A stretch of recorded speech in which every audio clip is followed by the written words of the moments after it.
Capítulo 6. A válvula de segurança na solução das queixas. Quando a maioria das pessoas procura conquistar outras para o seu modo de pensar, falo conversando demasiadamente. Vendedores, especialmente, são vítimas deste grave erro. Deixe o outro homem falar dele mesmo. Ele conhece muito mais sobre o seu negócio e os seus problemas do que você. Assim, faça-lhe perguntas, deixe-o dizer-lhe algumas coisas. Se discorda dele, você pode ser tentado a interrompê-lo. Mas não o faça, é arriscado. Ele não lhe prestará atenção enquanto tiver ideias suas para expor. Ouça-o pacientemente e com boa vontade. Seja sincero nisto, encoraje-o a expressar suas ideias. Trará vantagens aos negócios tal política? Vejamos. Eis aqui a história de um homem que foi forçado a experimentá-la. Um dos maiores fabricantes de automóveis dos Estados Unidos estava em negociações para fazer sua encomenda, relativa às necessidades de um ano, às fábricas de tapete. 3 importantes fabricantes disputavam a preferência, tendo enviado amostras de seus produtos. Estes tinham sido examinados pelos diretores da fábrica de automóveis e uma notificação foi enviada a cada um dos concorrentes dizendo que, num dia determinado, seu representante teria uma oportunidade de fazer sua tentativa final para conseguir o contrato. GBR, representante de um dos fabricantes, chegou à cidade com uma forte laringite. Quando coube a minha vez de conferenciar com os diretores, o Sr. R. narrou o caso diante de uma das minhas classes. Eu havia perdido a voz, dificilmente podia sussurrar. Fui introduzido na sala e encontrei-me diante do engenheiro têxtil, o diretor das compras, o diretor das vendas e o presidente da companhia. Permaneci em pé e fiz enormes esforços para falar, não conseguindo fazer nada mais que guinchar. Estavam todos sentados em torno de uma mesa e eu escrevi num pedaço de papel o seguinte: Cavalheiros, perdi a minha voz. Estou completamente afônico. Eu falarei pelo senhor, disse o presidente. E o fez. Exibiu minhas amostras e elogiou seus pontos bons. Surgiu viva discussão sobre as qualidades dos meus artigos. E o presidente, já que estava falando por mim, tomou a minha defesa durante a discussão. Minha única participação foi por meio de sorrisos, sinais com a cabeça e poucos gestos. Como resultado desta única conferência, consegui o contrato, que consistiu em mais de $500 mil de jardas de tapeçarias no valor de $1.600.000, o maior pedido que já recebi. Sei que teria perdido tal contrato se não houvesse perdido a voz, pois eu tinha uma ideia errônea sobre a proposta total. Descobri exclusivamente por acaso quantas vantagens há em deixar a outra pessoa falar. Deixar a outra pessoa falar ajuda em situações familiares e profissionais. Barbara Wilson relacionava-se muito mal com sua filha Laurie. O relacionamento se deteriorava pouco a pouco. Laurie, que fora uma criança serena e complacente, tornou-se avessa à cooperação, às vezes provocadora. A senhora Wilson passava-lhe sermões, ameaçava-a, punia sem sucesso. Certo dia, disse a senhora Wilson numa das nossas classes, simplesmente desisti. Laurie tinha me desobedecido e fora para a casa de uma amiga antes de terminar seus afazeres domésticos. Quando voltou, eu estava prestes a estourar com ela pela 1000ª vez, mas não tive forças para isso. Limitei-me a fitá-la e a dizer: Por que, Laurie? Por quê? Laurie percebeu o estado em que eu me encontrava e, com uma voz calma, perguntou: Quer mesmo saber? Fiz que sim com a cabeça e Laurie contou-me, primeiro hesitando, depois com uma fluência impressionante. Eu nunca lhe prestara atenção. Nunca a ouvira. Sempre lhe dizia para fazer isto ou aquilo.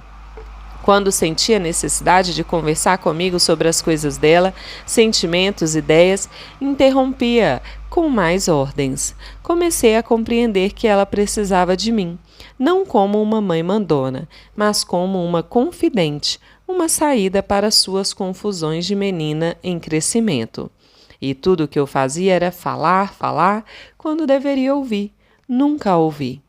E, a partir daquele momento, fui uma perfeita ouvinte. Hoje ela me conta o que lhe passa pela cabeça e nosso relacionamento melhorou de maneira imensurável. Ela se tornou, de novo, uma colaboradora. Apareceu um grande anúncio na página financeira de um jornal de Nova York, procurando um homem com habilidade e experiência fora do comum. Charles T. Kubelis respondeu ao anúncio mandando sua proposta para a caixa indicada. Alguns dias mais tarde, foi convidado, por meio de uma carta, para uma entrevista. Antes de atender, perdeu horas em Wall Street procurando saber todo o possível a respeito do homem que havia feito o anúncio. Durante a entrevista, disse o seguinte: terei grande orgulho em trabalhar para uma organização que possui um passado como o dos senhores. Soube que o senhor começou há 28 anos passados sem outra coisa além de uma mesa e uma estenógrafa. Isto é verdade? Quase todos os homens que se acham em situação próspera gostam de relembrar suas primeiras lutas. E este não era uma exceção. Falou longo tempo sobre como havia principiado com $450 em dinheiro e uma ideia original. Descreveu sua luta contra o desânimo e como teve que enfrentar o ridículo, trabalhando aos domingos e feriados de 12 a 16 horas por dia, como finalmente venceu todos os óbices até tornar-se o que é hoje, sendo procurado pelas mais importantes pessoas de Wall Street, que lhe pedem informações e orientação. Sentia-se orgulhoso de tal passado, tinha o direito de sentir-se assim. E teve uma excelente oportunidade para falar sobre isso.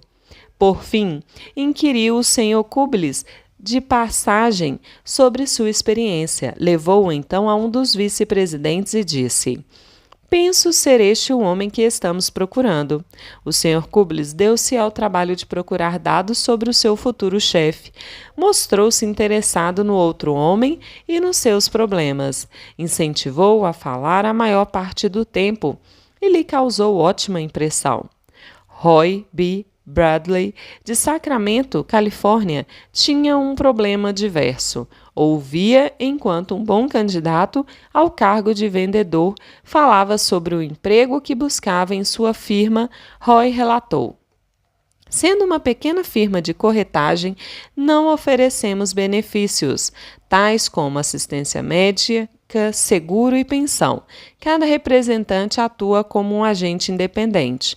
Não fornecemos nem mesmo orientações para compradores em perspectiva, uma vez que não podemos anunciá-las como nossos competidores mais fortes. Richard Priel possuía o tipo de experiência que queríamos para o cargo. Primeiro foi entrevistado pelo meu assistente, que lhe falou sobre todos os aspectos negativos do trabalho.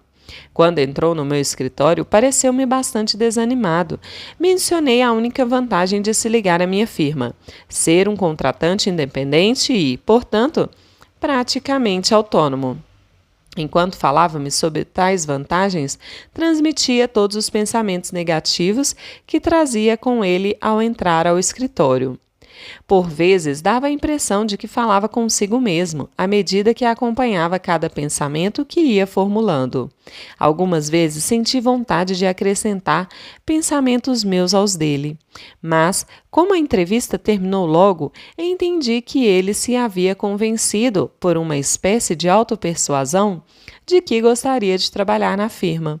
Como fui um bom ouvinte, porque Dick praticamente falou sozinho o tempo todo durante a entrevista, ele foi capaz de pesar ambos os lados mentalmente, chegando à conclusão positiva, um verdadeiro desafio que lançara a si mesmo. Nós o contratamos e ele vem se destacando como nosso representante.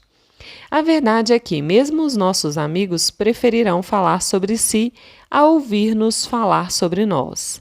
A Rochefort, o filósofo francês, disse: se quiser ter inimigos, sobreponha-se aos teus amigos. Se quiser ter amigos, deixe que seus amigos se sobreponham a você. Por que isso verdade? Porque quando nossos amigos se avantajam sobre nós, isso lhes dá uma sensação de importância. Mas quando nós nos avantajamos sobre eles, causamos-lhes uma sensação de inferioridade, que gera inveja.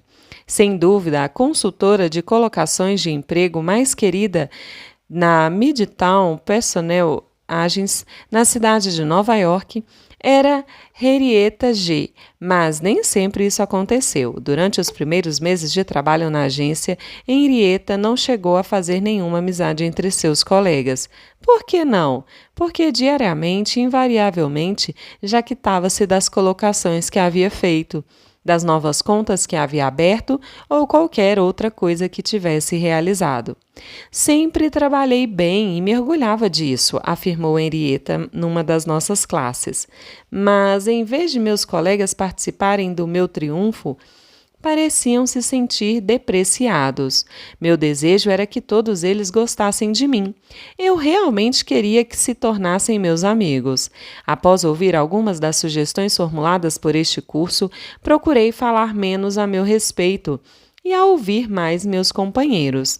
Também eles se jactavam de suas proezas e se sentiam mais dispostos a falar sobre suas realizações do que a ouvir sobre as minhas. Hoje, quando temos um tempo para conversar, peço-lhes que partilhem comigo suas alegrias. Quanto a mim, falo das minhas conquistas apenas quando me pedem. Princípio 6. Deixe a outra pessoa falar durante a maior parte da conversa.